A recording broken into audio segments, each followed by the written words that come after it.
Olá, amigas e amigos de Ideal Espírita. Sejam muito bem-vindos a este espaço de interação em torno do Espiritismo. Meu nome é André Ribeiro e, a convite do Centro Espírita Semeadores do Amor, na pessoa da nossa amiga e também confreira Osvalnice, aqui nos encontramos para entretecermos algumas considerações acerca do tema perda dos entes queridos.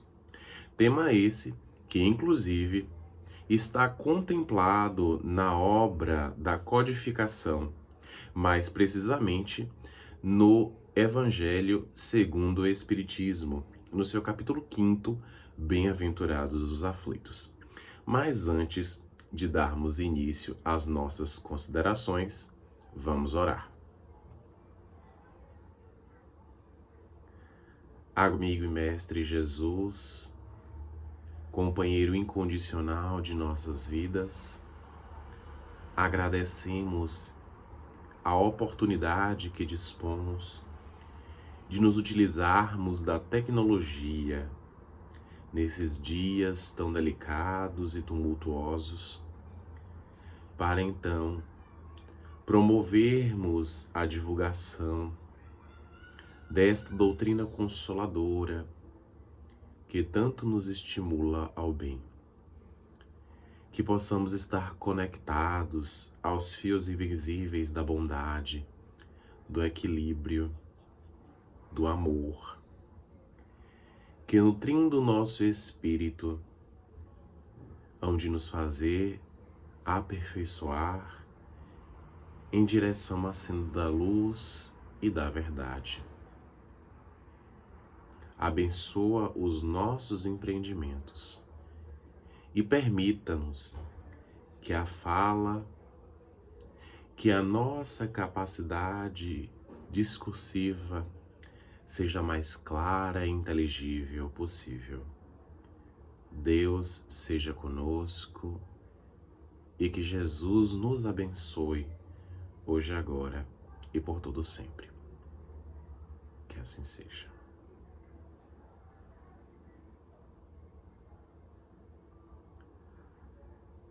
Como já foi dito no início, o tema desta doutrinária é perda dos entes queridos. Na obra Constelação Familiar, a benfeitora Joana de Ângeles, sob psicografia de Divaldo Pereira Franco, assevera com muita profundidade que a fatalidade biológica, nascer, viver e morrer, é um fenômeno inevitável da existência humana, que merece a nossa mais cara consideração. A esse respeito, então, podemos traçar alguns paralelos dentro da área da filosofia, da sociologia e da antropologia, por exemplo, entendendo que essa temática em torno da morte sempre foi algo que palpitou no seio da comunidade humana. A morte em si traz consigo muitos desdobramentos. A grande maioria deles, é verdade, desastrosos, trágicos e, por isso, evitados, o que representa um grande desapreço da criatura humana para consigo mesma. Porque, afinal de contas, como bem esclareceu Joana de Ângeles, a morte constitui-se de um fenômeno biológico muito natural. Nascemos, desenvolvemos-nos para que mais tarde possamos então sofrer este processo que está perfeitamente registrado em a natureza humana. Mas o fato é que, de alguma sorte, nos encontramos algo aturdidos. desalinhados, desconectados de nossa própria essência. Não por acaso, Freud vai então, analisando a psique humana, estabelecendo postulados em torno da mente, vincular toda essa conceituação da morte em torno de uma espécie de constelação afetiva, que apresenta vinculações em torno do amor e da dor. Dessa morte que pode ser experienciada de diferentes formas, de acordo com o grau de compreensão de cada criatura. Charles Mellmann, também psicanalista e recebendo os contributos da doutrina freudiana, vai então, de alguma sorte, trazer considerações referentes a uma suposta era do gozo, vinculados a um aspecto meramente superficial, material. Esquecemos-nos de que a morte é algo que se apresenta natural. Negamos, rechaçamos qualquer possibilidade de reflexão, de ponderação acerca desse tema de monta, de grande importância para todos nós. Preferimos, então, abdicar desta reflexão em torno do luto para nos vincularmos tão somente ao prazer fugidio que se esgota, esgotando também a própria criatura. De alguma sorte, estamos vinculados a uma natureza ainda muito instintiva. Desses instintos que, a priori, constituem o corpo da lei de conservação. Importante para que o indivíduo possa se manter, possa sobreviver no meio em que se encontra. Mas quando esses instintos sobrenadam, começam a preponderar dentro do campo de reflexões e de atuação da criatura humana, ocorre aí um desequilíbrio que vai também repercutir de maneira muito negativa. Daí então a advertência de Mellmann nesse sentido. Porque toda forma de gozo, de fruição exacerbada, irresponsável, desdobrar-se-á em consequências maléficas, prejudiciais, danosas à própria criatura. Quando nós analisamos, por exemplo, a história, quando fazemos uma viagem ao tempo mais primitivo, identificando os homens e as mulheres das cavernas, que naquela época eram muito instintivos, não tinham dilemas éticos, porquanto as suas próprias vidas estavam tão somente vinculadas à sobrevivência. Combater as feras, aquecer-se diante do frio, conseguir o alimento para suster a vida. Essas eram as preocupações principais daqueles homens e mulheres primitivos.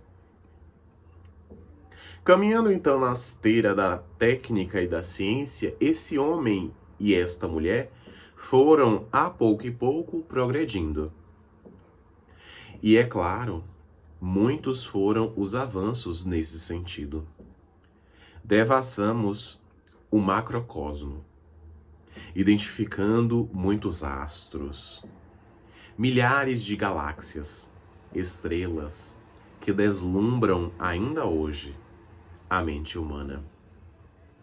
Conduzimos indivíduos ao espaço, ocupando fronteiras para além terra. Ao mesmo tempo, também conseguimos penetrar a intimidade do microcosmo, conseguindo formular soros, vacinas, fármacos, remédios muito importantes para que a humanidade pudesse vencer grande cota de doenças que a sua época, a exemplo da peste negra, dizimaram grandes porções do globo, mas que graças a essas empreitadas audaciosas da ciência permitiram ao homem a sobrevivência até os dias de hoje, alcançando o progresso do conforto, da segurança. Tudo isso é claro muito válido, lícito e até mesmo necessário, encontrando todo um respaldo dentro da lei de progresso, que é a semelhança da lei de conservação, encontra-se também registrada na obra O Livro dos Espíritos, que é a obra básica e inaugural de O Espiritismo. Mas, não menos verdade é também que esta mesma criatura progressista avançada, técnica e cientificamente falando, é a mesma que também encontra-se desequipada dos atributos necessários para que possa alcançar então a madureza emocional e psicológica. Daí então esta vinculação ao gozo, à fruição imatura em torno desses interesses fugidios, meramente materialistas, que de alguma sorte vão minando as capacidades da própria criatura. Estamos, então, fazendo uma menção também ao materialismo.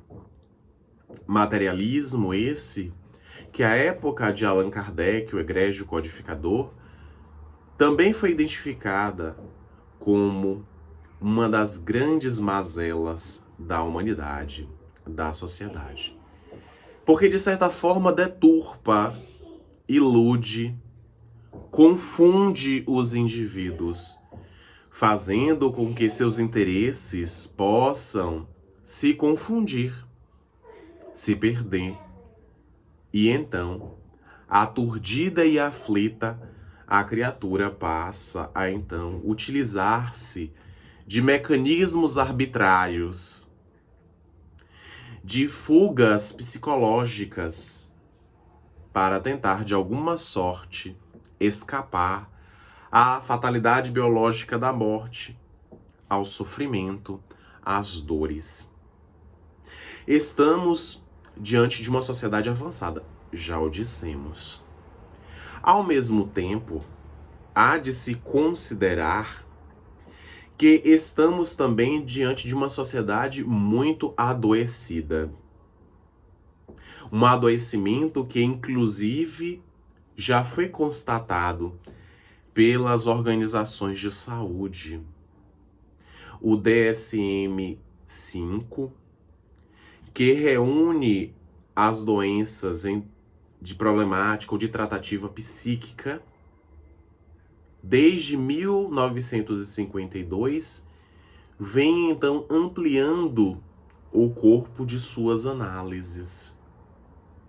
E de 100 doenças originais, de 100 páginas, mais precisamente, o DSM-5 hoje já apresenta-se muito mais volumoso, por força dessas psicoses, neuroses, dessas fraturas psíquicas que têm se multiplicado dentro da história humana demonstrando, portanto, esse descompasso, este desalinho, este medo em torno do enfrentamento desta fatalidade biológica.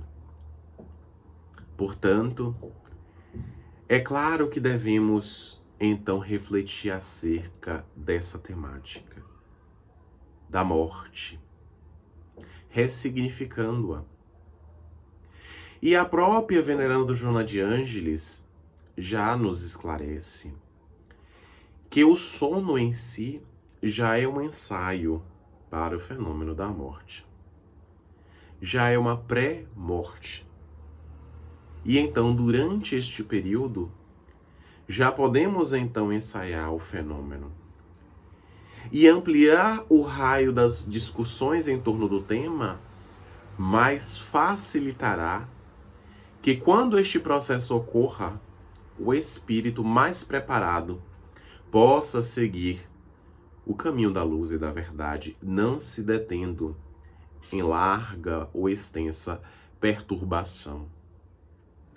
Por isso, a necessidade de discutir, inclusive, este tema desde a infância.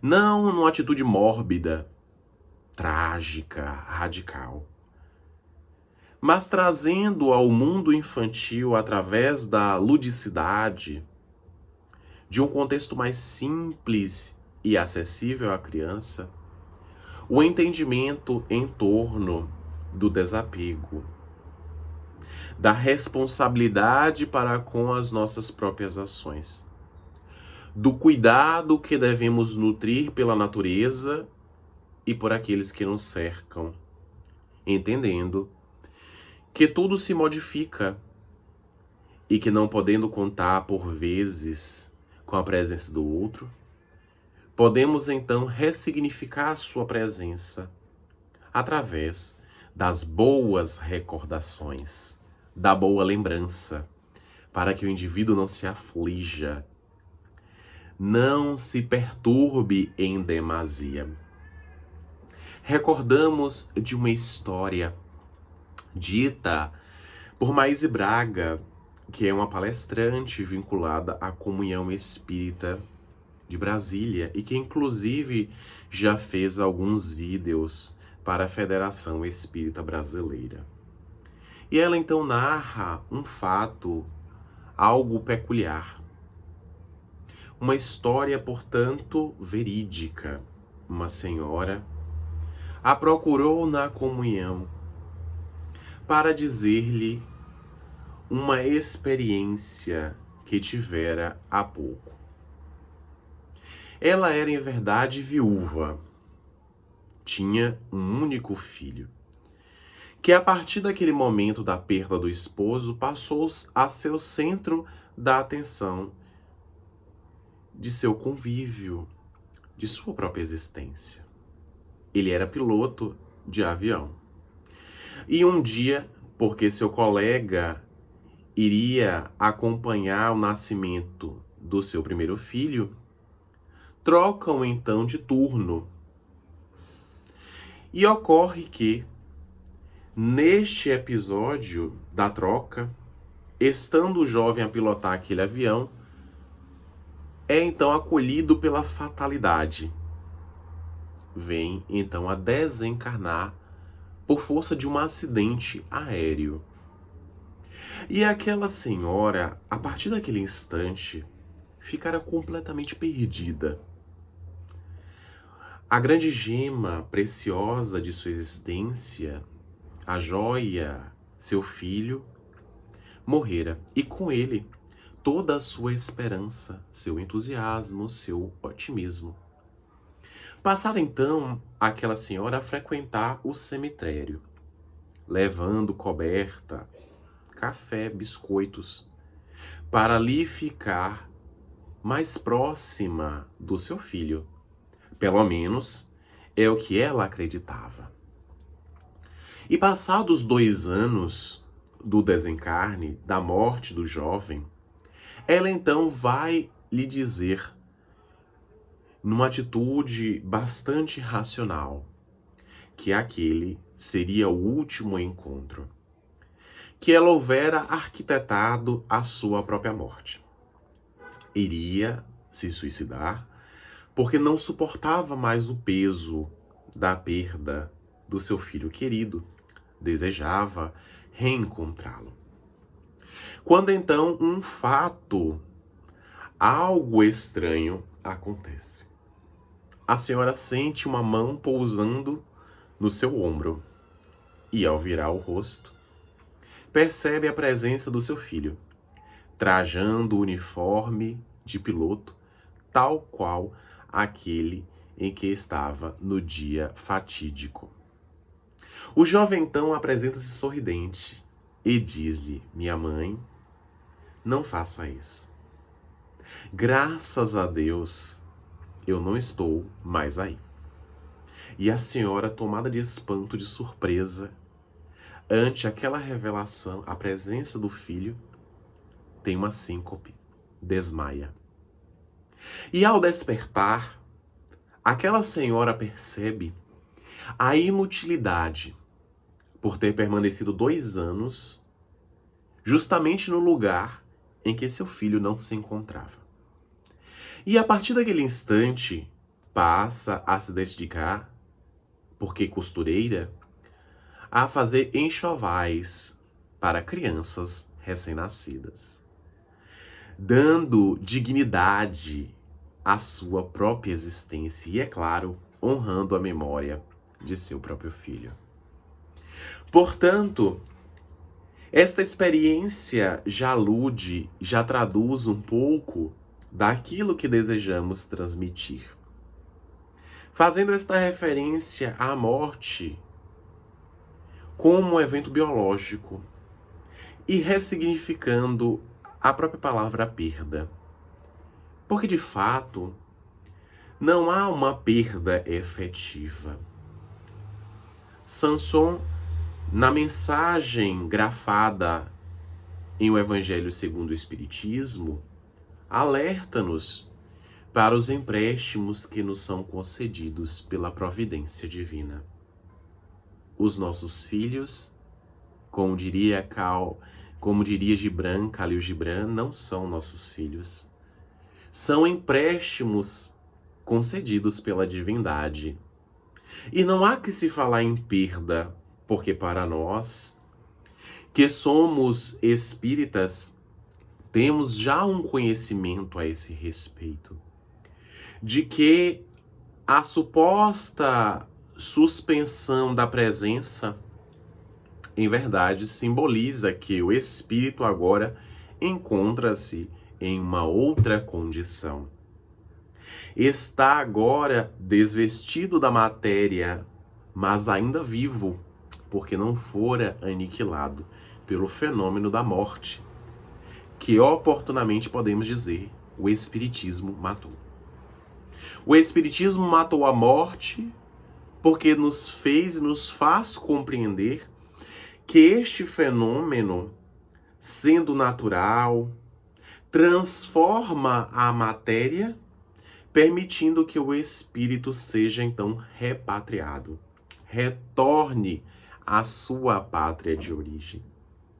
E se infelicita de alguma sorte aqueles que ficaram por força da saudade, alegra aqueles que estavam distantes desde o período da reencarnação.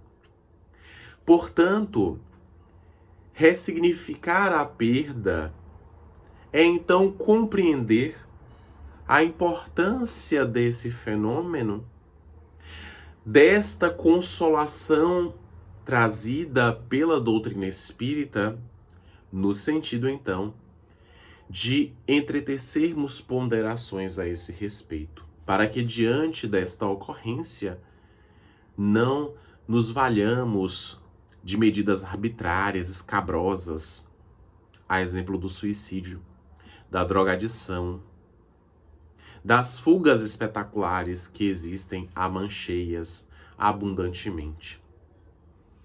E então, a partir desta compreensão mais detida, haveremos, portanto, de ter uma vida mais plena, entendendo, inclusive, aquilo que a morte traz consigo. Porque os próprios psicanalistas, psiquiatras, são categóricos em dizer, mesmo não havendo uma vinculação estrita com uma corrente religiosa, é possível que cada indivíduo tenha uma experiência em torno do luto, que será individual, única nesse sentido. Porque não podemos aquilatar, avaliar, dimensionar a dor do outro. Mas o fato é que nesse sentido psicanalítico, psiquiátrico, a dor da morte pode também conduzir a uma reflexão grave e muito importante. Quanto tempo tivemos a presença daquele ente querido? E alguns podem dizer, alguns segundos. No caso dos natimortos, dos bebês que nascem e logo em seguida perdem a vida. Algumas horas ou dias, outros meses, anos e até mesmo décadas. E se ao invés, então, de somente catalisarmos a dor, convertendo-a em sofrimento atroz, excruciante, enorme, fôssemos capazes, então, de refletir a importância da presença daquele ente querido em nossas próprias vidas. Lembrando com saudade os bons momentos que tivemos, as recordações deliciosas do carinho, da atenção, do zelo. Porque de alguma sorte, quando estamos atados às correntes do luto, do sofrimento desmesurado, irracional, excruciante, adotamos uma postura egoísta, egocentrada. Porque de alguma sorte sofremos. Isso é natural e tangível, é perceptível. Mas agindo desta forma, não somos capazes de antever ou então de compreender que aqueles que partiram também merecem uma boa acolhida. Merecem estar acolhidos pelos benfeitores espirituais, envoltos em energias salutares. E por que não contribuirmos neste processo? Agradecendo a Deus a oportunidade. Obrigado, Senhor, por aquelas horas em que pudemos experimentar a presença, por aqueles meses e anos do convívio com esses entes queridos. Deus, que é nosso Pai e nossa Mãe, agradeço-vos pelo concurso desta convivência, que agora deixa saudades. Mas ao mesmo tempo, desejo também rogar que aquele que tanto me alegrou, fazendo parte do meu contexto feliz na existência, possa também experimentar a felicidade, o acolhimento caloroso, terno dos benfeitores espirituais. E desta forma, vamos então ampliando a nossa percepção, extrapolando as nossas fronteiras egóicas, egocentradas, individualistas, para agirmos ao contrário de maneira altruísta, amorosa, percebendo que nós temos dores, mas que outrem também experimentam. Que aqueles que partiram devem agora experimentar uma condição mais leve, mais sutil, respeitando os fenômenos da natureza, ao mesmo tempo também em que pacificamos o nosso próprio coração. E então a joia da existência, a presença daquele ente querido, permanecerá sempre conosco. Porque ao nos recordarmos saudosos, ao mesmo tempo iremos envolvê-los numa psicosfera de luz, de carinho, de amor, para que onde quer que se encontre, esteja bem. Seja também um servidor da luz, contribuindo para alegrar, para orientar, instruir outros tantos, à semelhança do que também aconteceu com nós outros. Por isso esta ressignificação é importante. Este entendimento de que este vazio, em verdade, não existe. Porque a presença daquele espírito, através das lembranças da recordação, estará sempre conosco. Gilles Lipovetsky, que é um estudioso, um filósofo contemporâneo, fala-nos acerca da era do vazio. Por força da nossa imprevidência, da nossa imperícia, da nossa incapacidade de processarmos as ocorrências da natureza, da nossa própria existência, de forma mais proveitosa. E é claro, experimentando este vazio, por vezes, debandamos em atitudes malsãs, desequilibradas, desrespeitosas, que violentam não só nossa própria consciência, mas também as consciências alheias. E então compreendemos a importância daquilo que Jesus veio nos trazer.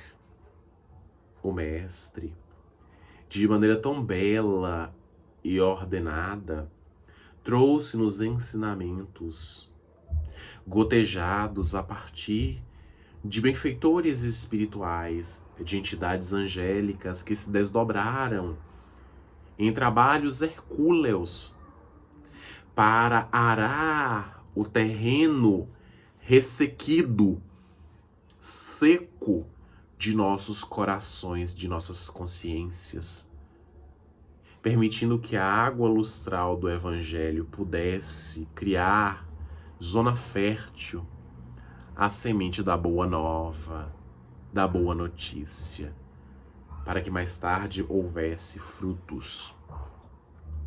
E toda a mensagem do Cristo ganha sua ampla e máxima simbologia a partir daquilo que acontece na crucificação, da lição de amor, de perdão que ele nos oferece, para que da terra não saiamos guardando qualquer tipo de mágoa, ressentimento, que sabemos irá então acompanhar o próprio espírito, já que o fenômeno da morte não pode demonizar, assim como também não santifica quem quer que seja. Cada um segue de acordo com aquilo que viveu, falou e pensou quando encarnado. E mais do que isso, para além da crucificação, Jesus trouxe-nos a mensagem da vida eterna. Retornando ao convívio com os discípulos, Jesus nos deixou a mensagem imperecível, inapagável, da imortalidade da alma, para que possamos redimensionar as nossas próprias existências, porque inclusive os filósofos são veementes em dizer que se não houvesse a morte, por certo, toda a experiência de vida seria destituída de sentido. E, portanto, é a partir desse fenômeno que podemos, então, repensar os nossos posicionamentos, os nossos comportamentos. E, para além dele, entender aquilo que está a chegar. Aquilo que está por vir. Que para além da vida, existe uma vida abundante. Uma vida resplandecente que nos fora oferecida pelo próprio Cristo. Pelas suas lições em torno dessa ambientação mais profunda da existência, para que ela não fosse vazia.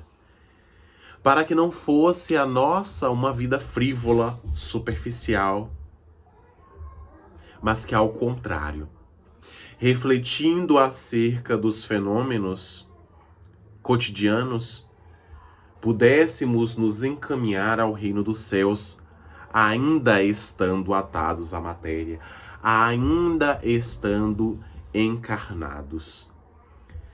Porque toda construção espiritual se dá em qualquer parte. Quer estejamos encarnados ou desencarnados. Podemos avançar, evoluir, progredir. É claro que na matéria temos a oportunidade de exercitar de maneira mais efetiva aquilo que de alguma sorte absorvemos e aprendemos no plano espiritual, para que aqui possamos praticá-lo. Porque a lição do Evangelho não é somente instrutiva, teórica, mas acima de tudo, experiencial. É uma experiência prática que vai se desenrolando a cada dia, permitindo que a pouco e pouco o espírito, antes simples e ignorante, ferido pelo conhecimento, experimentado pelas dores e pelos sofrimentos, valorize as próprias ocorrências que a divindade lhe concede, até que alcance a angelitude. Continuando, é claro, a laborar no bem, porque o trabalho também é lei da própria natureza. E então, a partir dessa vivência cristã, do Evangelho do Cristo, percebemos a bem-aventurança que está em torno da aflição, do bem sofrer, do sofrer de uma maneira ressignificada, entendendo que a saudade é aquela que desperta o carinho e não a revolta, a raiva contra a divindade por aqueles que partiram. Porque sabemos que estarão sempre conosco. Jamais perderemos os vínculos que nos unem, porque para além dos liames consanguíneos, há de se considerar os fios invisíveis que nos unem em torno da família universal. Portanto, esta é uma mensagem muito bela. O Evangelho de Jesus é, portanto, esta diretriz segura de uma beleza inexcedível que nos faz, então, refletir acerca da ocorrência da morte. Não de maneira perturbadora, afligente, mas de maneira equilibrada e até mesmo amorosa, por que não dizer? E então nos recordamos de uma dessas passagens evangélicas, que oportunamente foi narrada pelo evangelista Lucas, mas que de uma maneira muito bela também foi apropriada pela poetisa da espiritualidade, Amélia Rodrigues, na obra Trigo de Deus. Aqueles dias eram bastante diferentes. De alguma sorte, uma mudança se processava de maneira mais efetiva à terra. O Evangelho, a Boa Nova, estivera em Gadara. Mas o Cristo e os seus discípulos não foram bem recebidos. O recuperado Gerazeno, gadareno, não poderia mais permanecer naquela localidade, tampouco o Cristo e aqueles que o acompanhavam. Perdera-se a vara de porcos, e aquilo era tão importante ao comércio local, mesmo que em detrimento do resgate, da recuperação de uma vida, de uma alma imortal. Portanto, o Cristo, o recuperado e os discípulos então se direcionaram a outra paragem, Cafarnaum, cidade bela que já o recebera.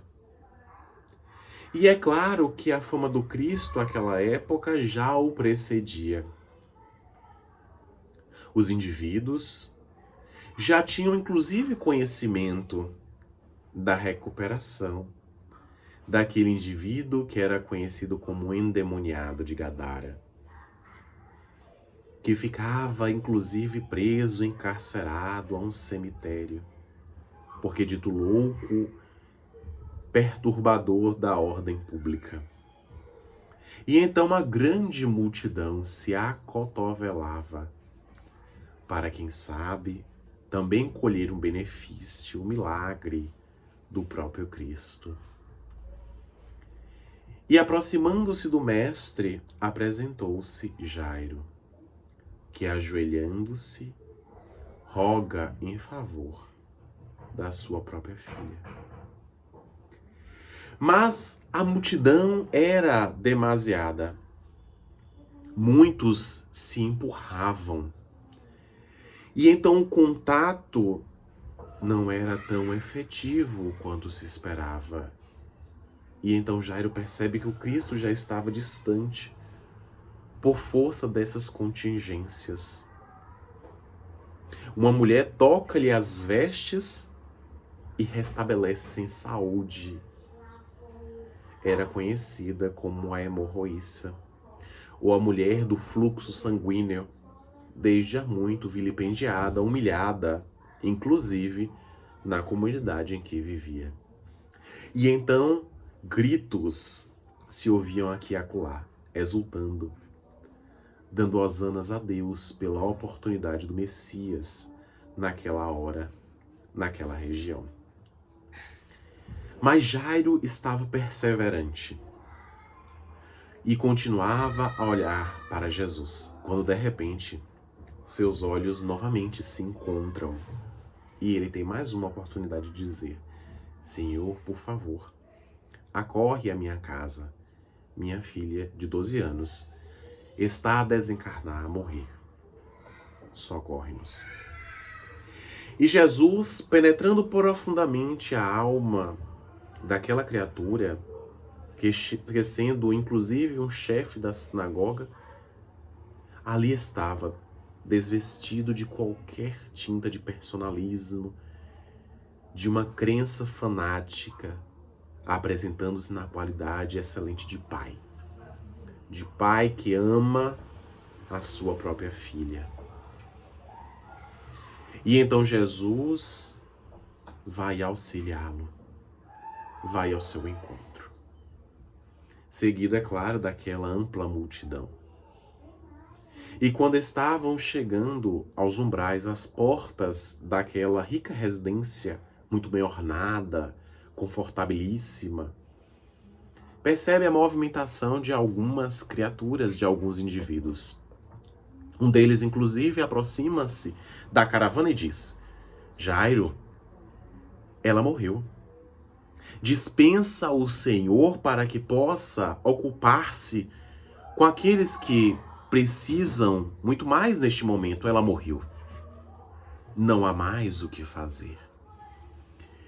E então Jairo observa aquela cena aterradora o choro lancinante, aquela canção lúgubre, mortuária, que de alguma sorte já tomava o ambiente, e quando estava prestes a se entregar à completa desesperação, Jesus diz-lhe de maneira muito tranquila: crê somente, e ela será salva. Adentram então a residência, e mais tarde outros continuam a dizer: ela morreu, é uma perda de tempo. Aqueles eram indivíduos que de alguma sorte se repletavam, se satisfaziam com a dor alheia. Não estavam preocupados com Jairo ou com sua filha, com sua família, mas de alguma sorte se contentavam, porque as dores que não suportavam em suas próprias vidas, quem sabe poderiam ser sentidas também pelo chefe da sinagoga. E aquela era uma forma estranha, algo maléfica, de apoiar. Jesus, impertérrito, imperturbável, disse somente: ela dorme. E então, pedindo que ao quarto se adentrassem somente os pais, Pedro, João e Tiago, todos os outros são liberados. A menina estava em sua cama, pálida, enrijecida, parecia entregue ao processo de cadaverização, lívida como se encontrava.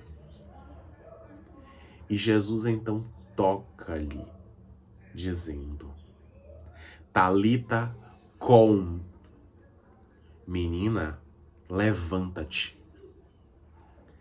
E parece que àquele momento, sob um influxo poderoso, o espírito retorna ao corpo. A menina percebe então o ânimo, as faces ficam coradas, abre os olhos e alegra-se por ver os pais novamente.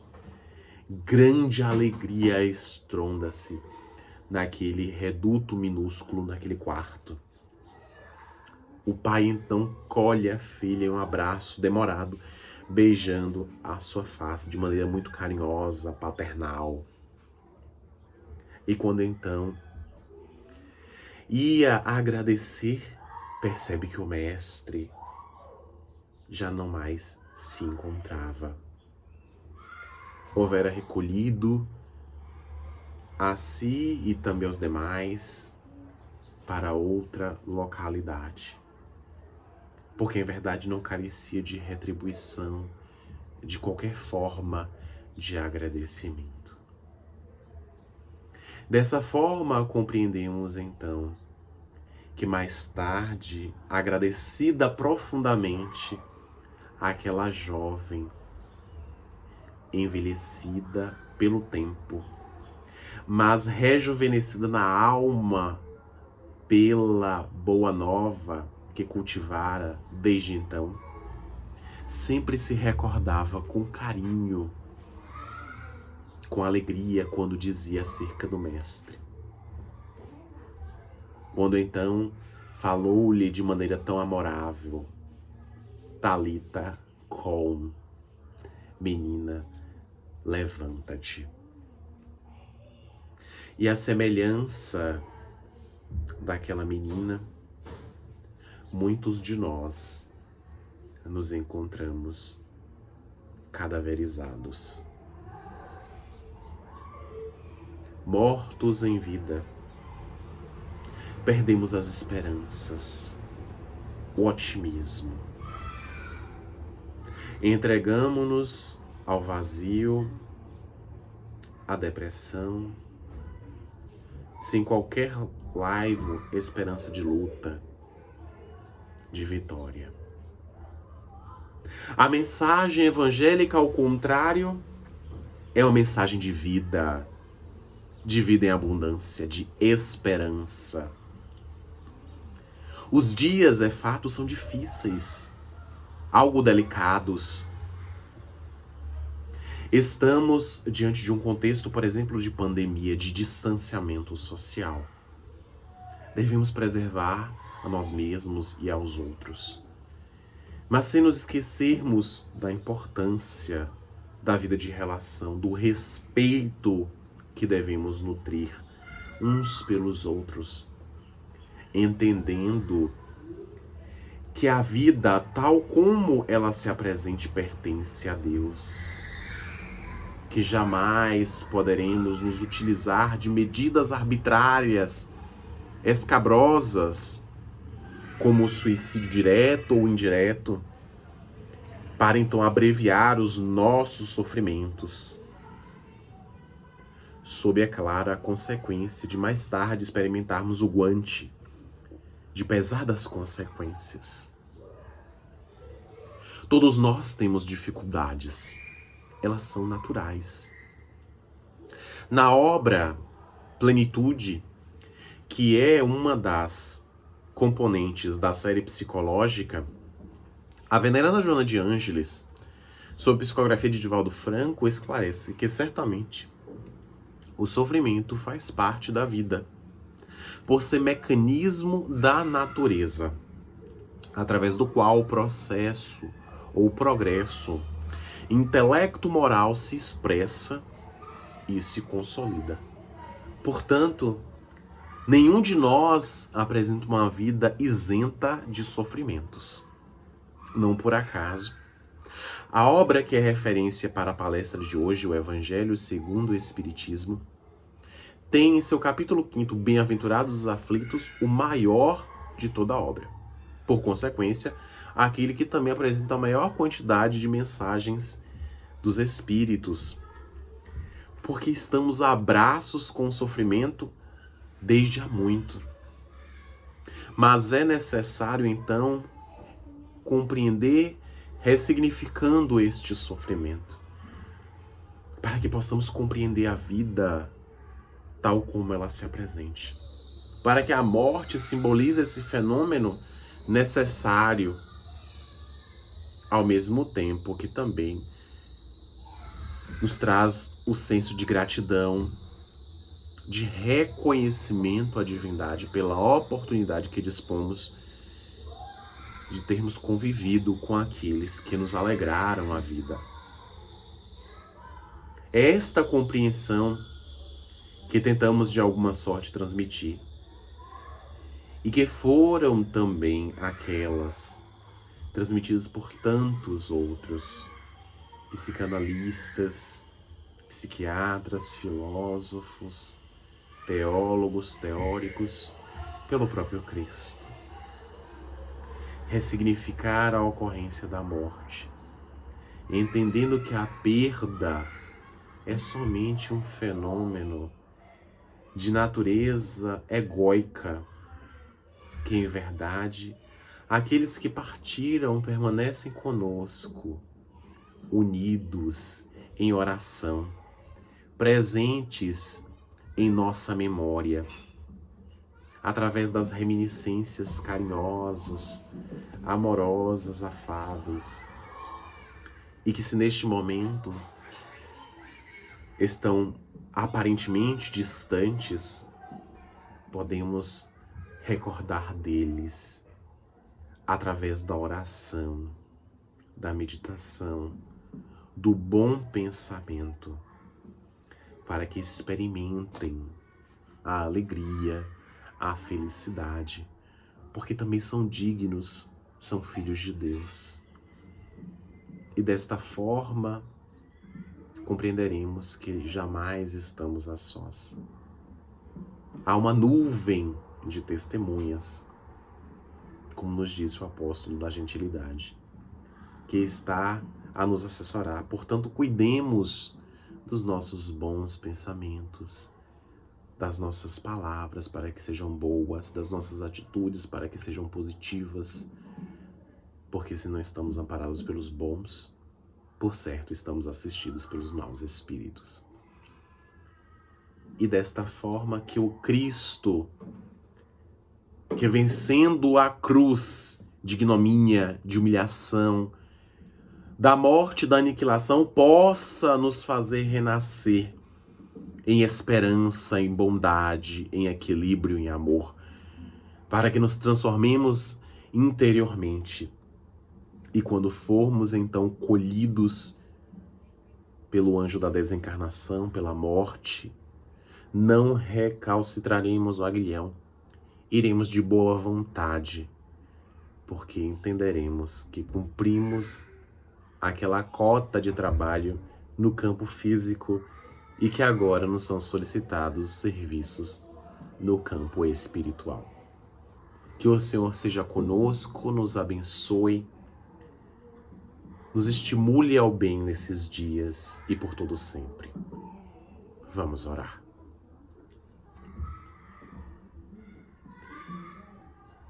Amado Mestre Jesus, agradecemos imensamente o concurso generoso de vossa presença em nossas próprias vidas. Vós sois o nosso irmão mais velho, mais experiente. Portanto, rogamos vossa assistência para que nos ampare, nos instrua, para que nos ensine mais uma vez que o amor há de cobrir a multidão de pecados e para que os vínculos com aqueles que partiram temporariamente se estreitem, se robusteçam, se fortaleçam cada vez mais. Que amparados pela vossa misericórdia possam seguir o caminho da luz e da verdade. E para que nós que ficamos reconheçamos, através da gratidão, a bem-aventurança da presença que podemos desfrutar com eles durante a existência. Que o Senhor seja conosco, nos abençoe, nos envolva, nos proteja, hoje, agora e por todo sempre. Que assim seja. Amigas e amigos, agradecemos então este espaço cedido pelo Centro Espírita Semeadores do Amor, a pessoa da nossa amiga Osvalnice, que nos cedeu esta oportunidade deste encontro. É claro que não poderemos esgotar os conteúdos deste tema e, portanto, recomendamos a leitura de O Evangelho segundo o Espiritismo, mais particularmente o seu capítulo 5º, Bem-aventurados os aflitos, para que possamos ampliar o raio de nossas discussões em torno desse tema tão proveitoso. Fiquemos todos com Deus. Até a próxima.